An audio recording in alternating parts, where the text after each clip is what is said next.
Welcome back to my channel. I'm Stylist Lee, and if you're new, be sure to subscribe below. Today we're doing something very exciting today. I'm going to be showing you how to make homemade clip-ins. I'm going to be using hair from SL Raw Virgin Hair, and this is going to be their Kinky Curly collection. When being a celebrity hairstylist, sometimes you get put in situations where you have to be creative. I recently did a campaign for Adidas and Ari Lennox, and guess what? I didn't have time to buy clip-ins. So it resulted into me making clip-ins from home. And it came out great. So you know, Ari Lennox is natural, so we went ahead and chose hair from SL Raw Virgin Hair Kinky Curly collection, so I knew it would match perfectly. All I used was a mesh net, push pins, needle and thread, and clips. Keep watching so you can see the process.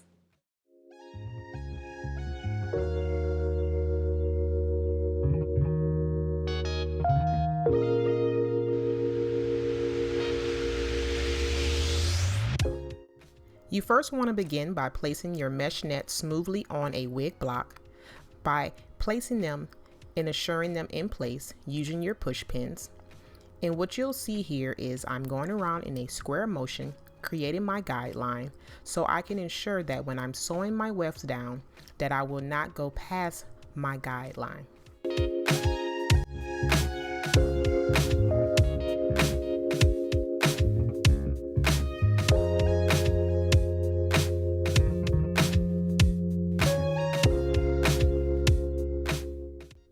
Now that your mesh net is smoothly down and it's pinned in place, you now can begin your sewing process. You want to start off with an anchor because you want to make sure that the wefts do not flip up when you sew these down. Once you create your anchor, you want to go ahead and then begin sewing your wefts in place.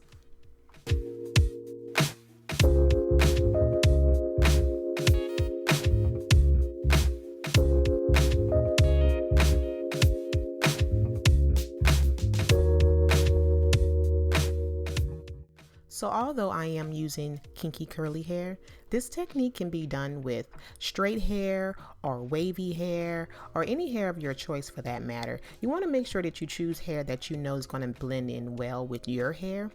So we went ahead and chose the kinky curly hair since this is the hair that I actually use for Ari Lennox, and I thought it would be great to use this demonstration to kind of show you guys how I achieved that look.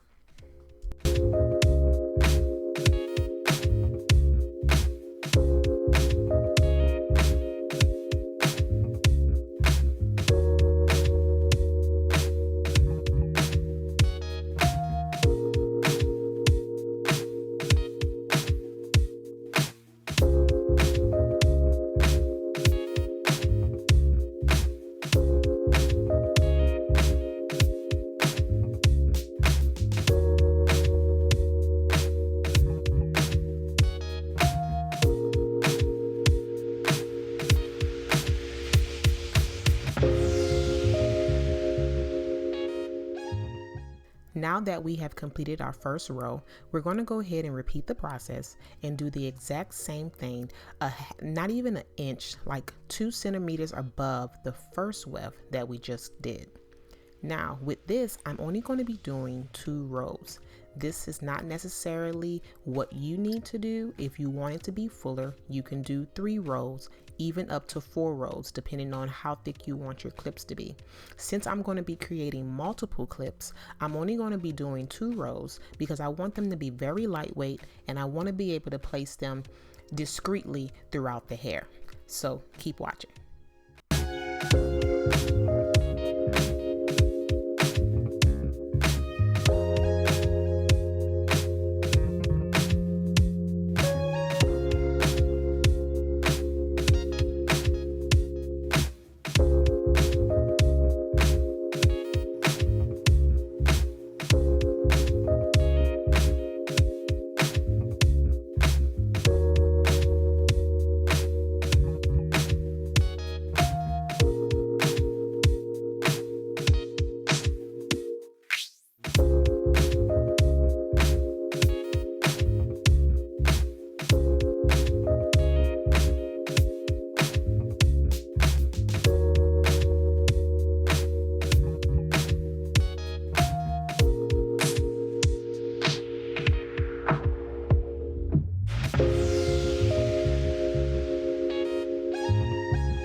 Once you complete your first set, you want to go ahead and begin by removing the extra excess of the mesh away from the wefts that you're going to be using to create your clip-ins. And you want to make sure that it's nice and neat, because you don't want to leave any extra mesh behind, because it will have your hair flipping up.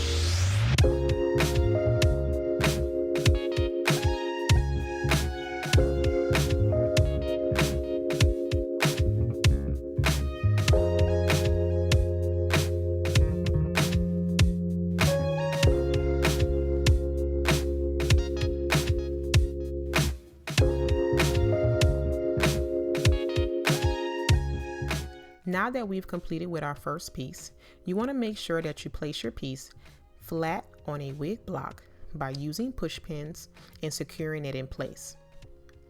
Now we can begin sewing down our clips. For the purpose of this video, I will be using lime green thread so you guys can see exactly what I'm doing.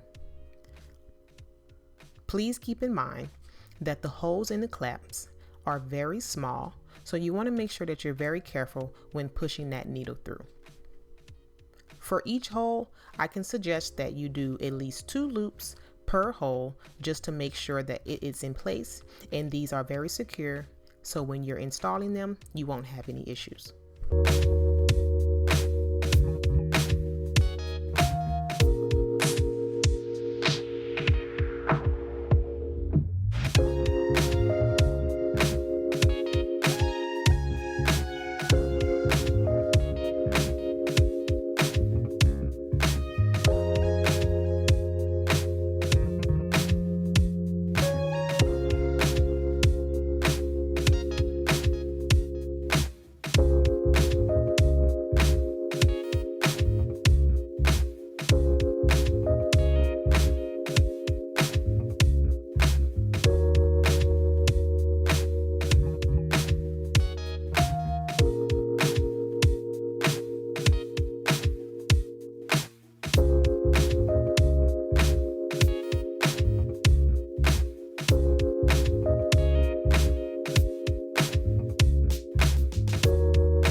Now that we've completed our full set of clips, we can begin by placing them in the order that we want.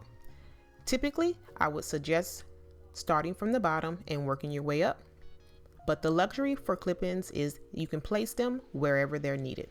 Today, I'm going to be placing them on one side so you guys can get a good look and compare and contrast to how one side looks with clips and how the other doesn't.